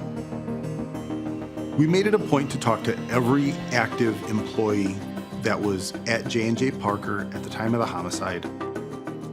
What we ultimately determined was that there was a romantic relationship between the office manager and Judy. What we were learning was that there were several employees that would either stop by work to check their schedule or would come in when there shouldn't have been anybody there, and Ben Love and Judy Parker were caught having sex by several different employees. Obviously, Ben became a suspect. We didn't know if he was trying to get rid of John to be with Judy and possibly take over the business. So our investigation more focused in that direction. They bring Ben Love in for a formal interview. Ben was smooth, he was mildly charismatic. Ben denied that there was any sort of romantic relationship between them. He stated that he and Judy were great friends,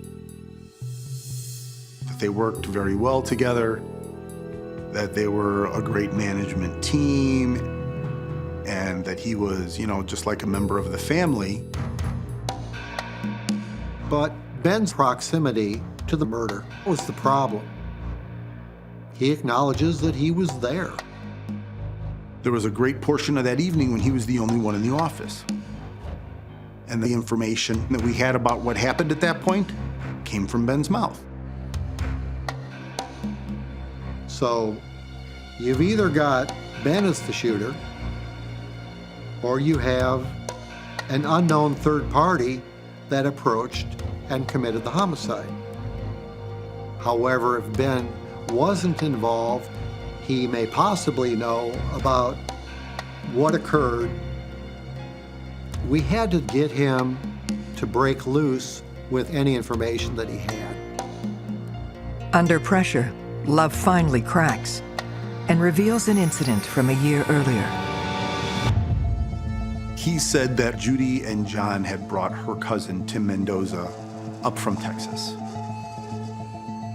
Tim had some problems down there, and he was given the opportunity to turn his life around. Ben and Tim Mendoza became roommates.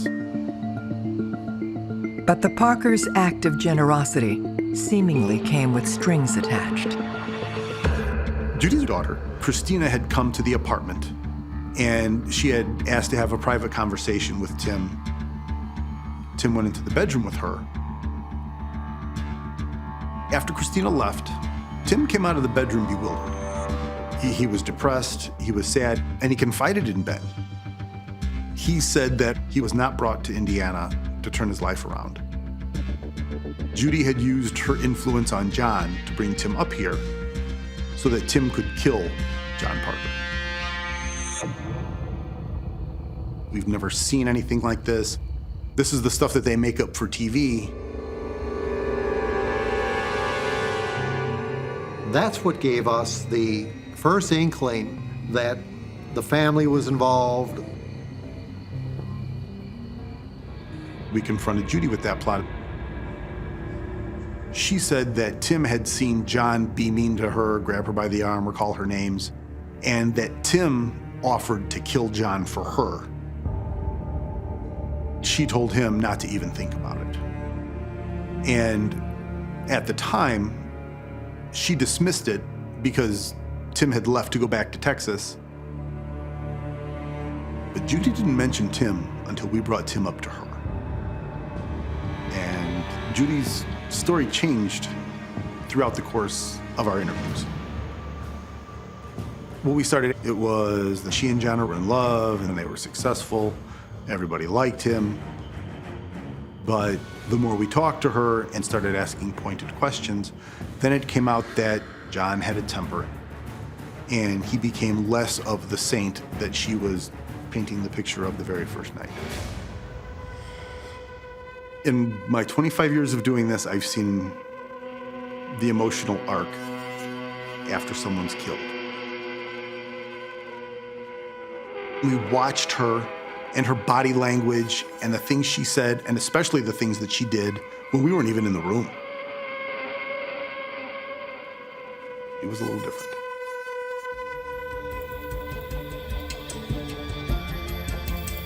Detectives want to speak to the other family member involved in the alleged plot, Judy's daughter, Christina. But they quickly run into a problem. Indiana state law states that if a parent is a suspect in a crime, that parent cannot give permission for law enforcement to talk to their children. We were contacted by an attorney that indicated that he was representing the entire Parker family, and he was putting us on notice that we were not able to approach or talk to them anymore. But police can investigate Tim Mendoza's whereabouts at the time of the murder. What we'd gathered from law enforcement authorities down in Texas was that, in fact, Tim Mendoza was locked up at the time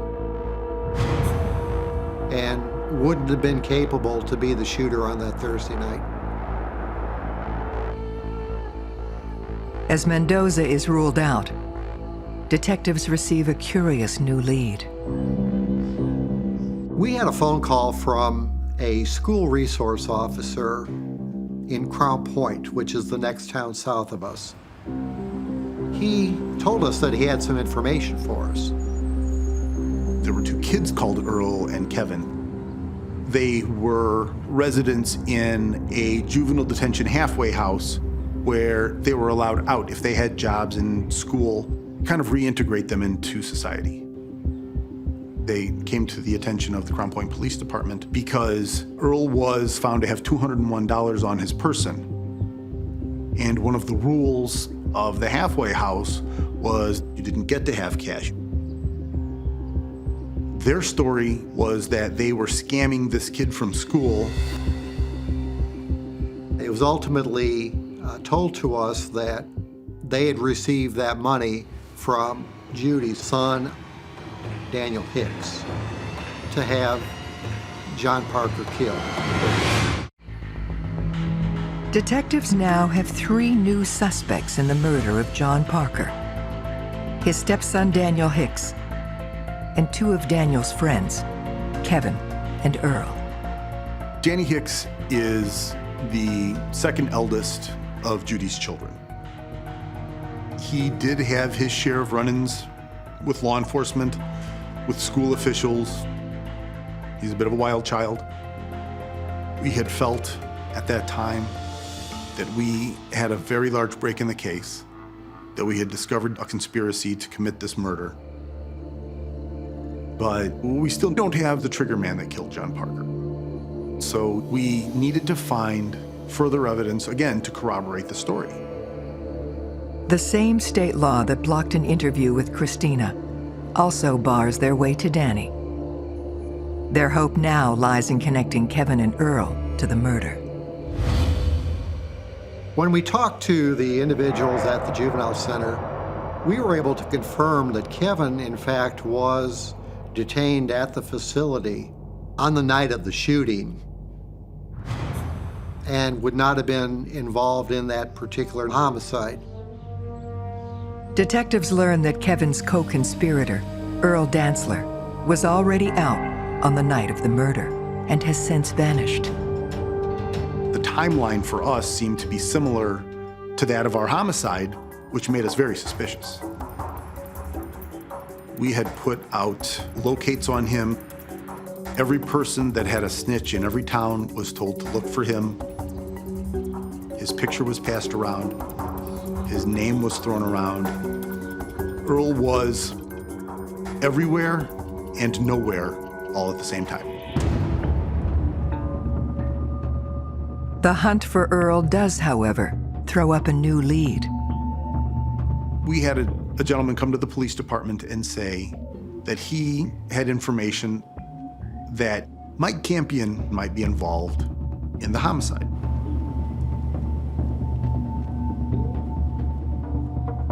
Mike Campion lived in the same neighborhood that Earl Dantzler lived in. I would say that he was locally infamous. People knew who Big Mike was. He was a local flap-about, for lack of a better word, didn't have a job, just kind of hung out and bummed cigarettes off people, you know, and just wreaked a little bit of havoc when he could. We found Mike's roommates, and they had said that Mike had come into some money, and that was unlike him.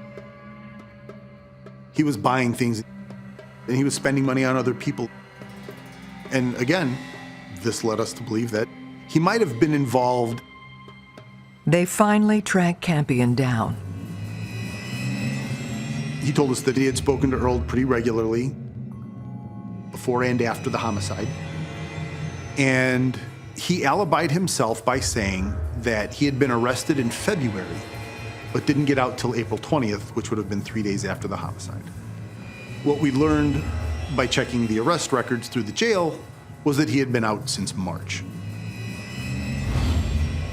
With his blown alibi and connection to Earl, detectives must now determine how Mike Campion fits into the timeline of John Parker's murder.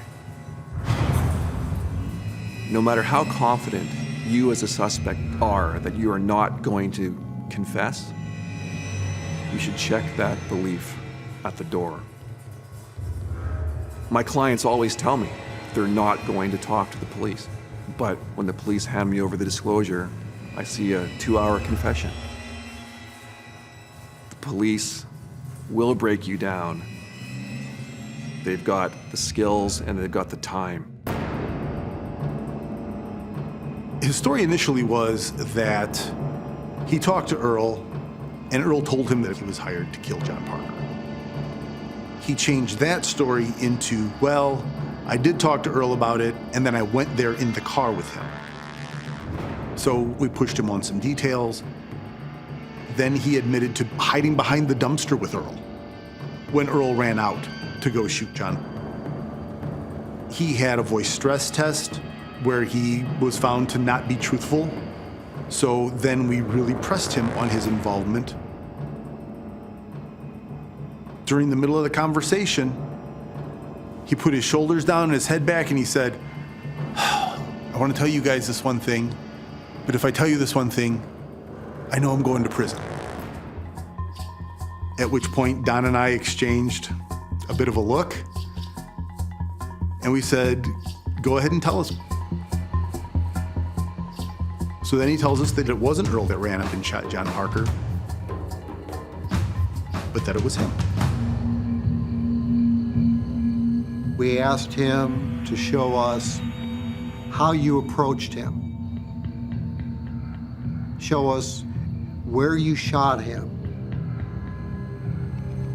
And Mike indicated that he had approached John from behind.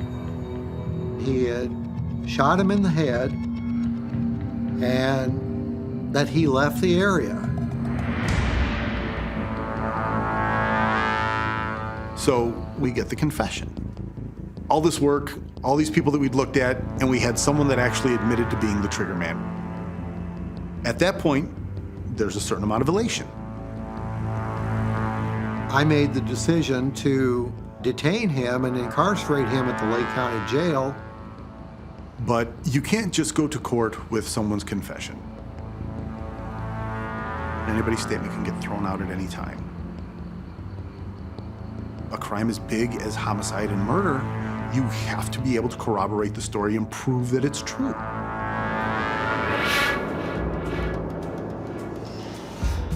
To confirm Campion's story outright, they need to speak to Earl Dantzler. We had sent out feelers and we had done searches on family members of Earl and his grandmother, Dolly Villagomez. and we learned that Dolly had moved to Las Vegas. We reached out to Las Vegas PD. They sent detectives over there, and the detectives verified that yes, Earl was living out there. Investigators went to Las Vegas to find him and put together a timeline compared to the time of the murder. Earl confirmed that Danny had hired him to kill John Parker. He confirmed the transfer of the money with Kevin.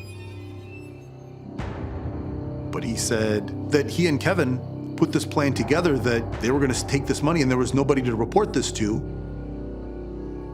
Because how do you report that somebody stole the money that you paid them to go kill somebody? They felt that it was a perfect scam. But then Earl said he and Dolly moved to Las Vegas, and that was the last he had heard. He put Indiana in his rearview mirror and didn't know anything that had happened until we showed up at his doorstep. We tried to confirm where he was for the homicide. He was nowhere near the state.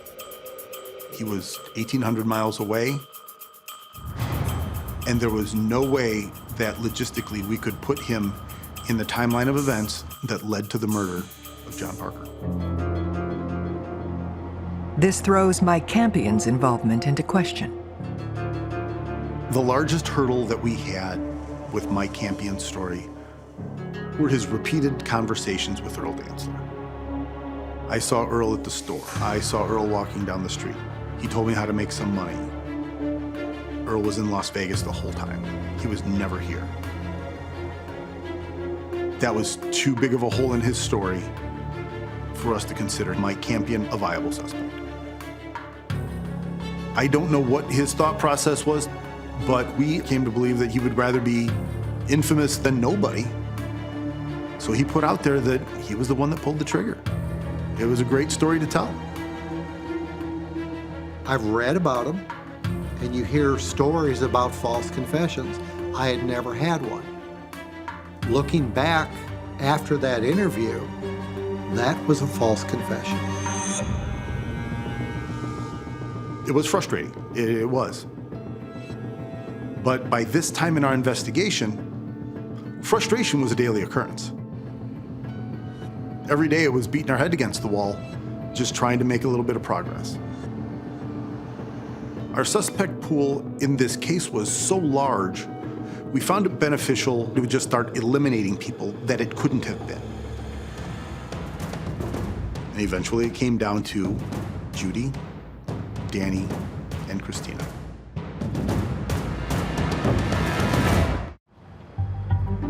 Detectives investigating the murder of John Parker are now convinced his own family are directly responsible, but have no evidence to prove it. We felt that all the pieces of the puzzle was there. There's just one piece missing. Judy Parker, Daniel Hicks, Christina Hicks. We needed someone there to feel a little bit of pressure, maybe to talk. It's very frustrating when you have information that you believe is very relevant to the point that you could solve this crime, this murder, but you're prevented from getting there through a set of circumstances. You can't go home and have sleepless nights over something like this. You have to keep thinking of a way to get around it. Keep working on the case. With Judy's lawyer blocking any interviews with the family, detectives need to find another way to place the gun in one of their hands. One of our ploys was a flyer that said we were looking for information involving a homicide that occurred in Maryville of John Parker. We must have handed out several thousand copies of this flyer. A short time later, we received information that 3 other students had actually been approached by Christina. What we learned was that Christina was soliciting people she knew to see if they had a gun to sell. What we found out, she met a school friend in a parking lot of a local restaurant and had purchased a .25 automatic pistol. And this happened about a week and a half prior to the homicide. This was a huge break for us. The prosecutor's office kept telling us, we want more. There's not quite enough. We want more. We felt that it was necessary to serve a search warrant on the house. We showed up early one morning, knocked on the door. We woke them up out of bed. Everybody was in their PJs. It was a methodical, almost grid search of the house. But we didn't find the gun. To say it was a setback, it doesn't meet that standard. We were very upset. It let all the wind out of our sails. It was frustrating to feel in our hearts with the interviews that we had and all this information surrounding Judy, Christina, and Danny that, hey, we want to charge. Leads and new information were coming in less and less frequently. We learned that Judy and Ben had moved back up to Michigan.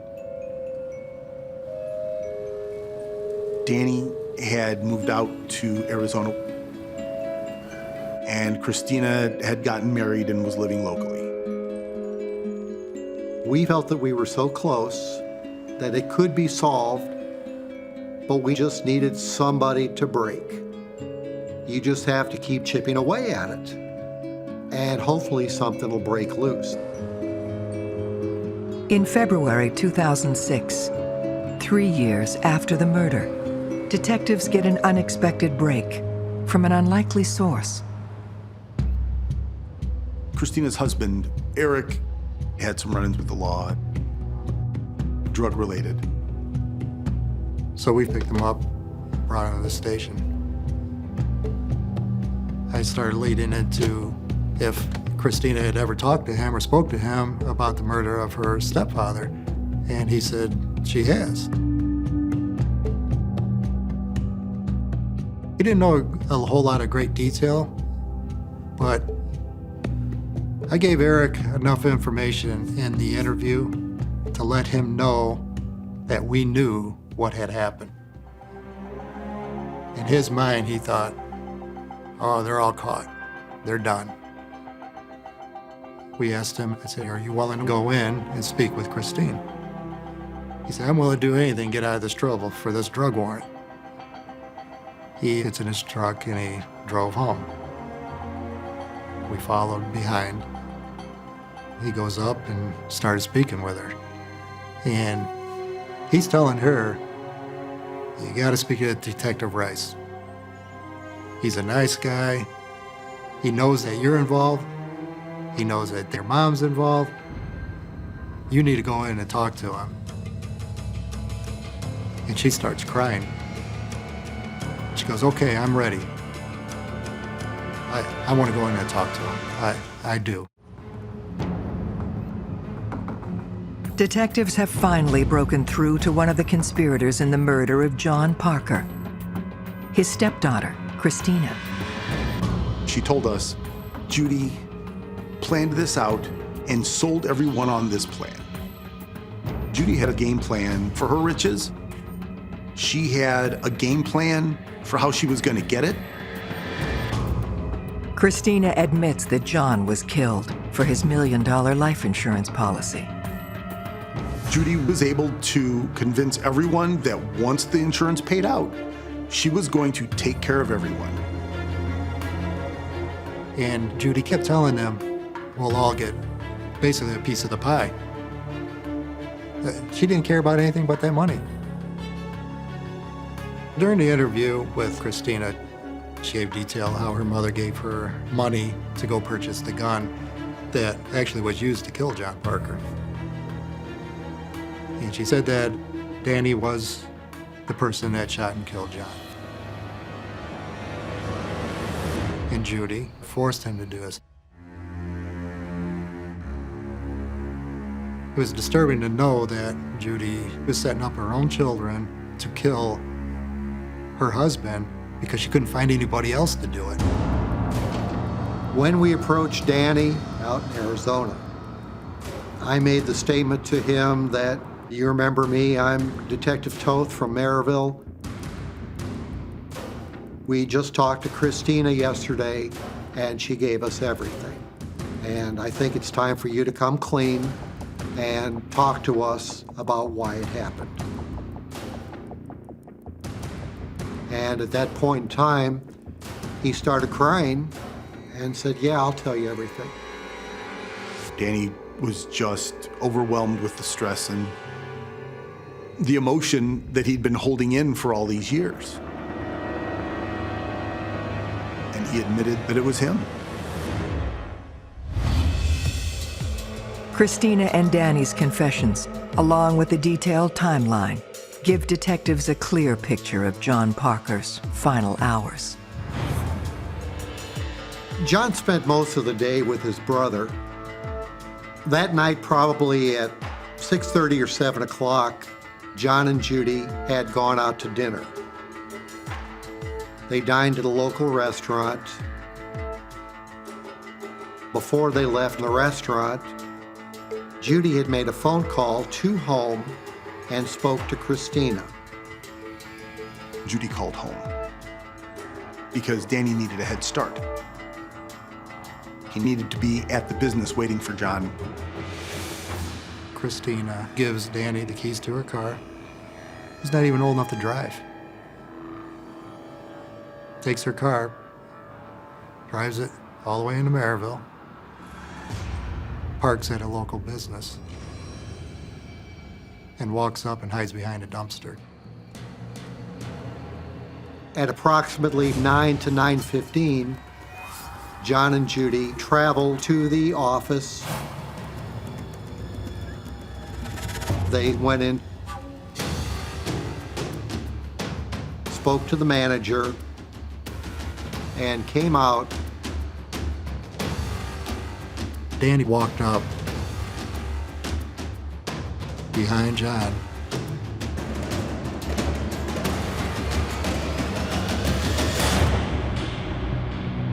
And shot him in the back of the head. You have to put a lot of blame on Judy because Judy was the adult. I think Judy convinced the two teenagers, whether it be by greed or ignorance. Judy Parker,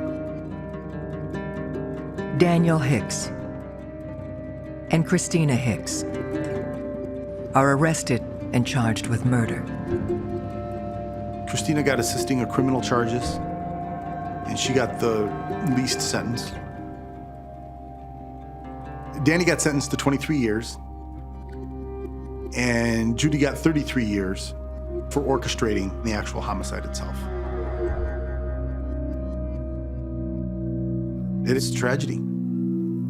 John fell in love with this lady. He took her kids in. He made them part of his family. They were all going to reap the benefits of his hard work. John was ambushed. Cut down in his prime. Nobody deserves that. It saddens me that something so silly as money would make them want to do that. But greed was probably one of the first evils, you know. What's the Bible say? The love of money is the root of all evil. There's no doubt in my mind that she brainwashed Danny and influenced him into killing her husband. I kept thinking back and looking at that mug photo, and I'm seeing this little boy. I felt for him that His mother made him do this. She's an evil person to make her own child do something so evil.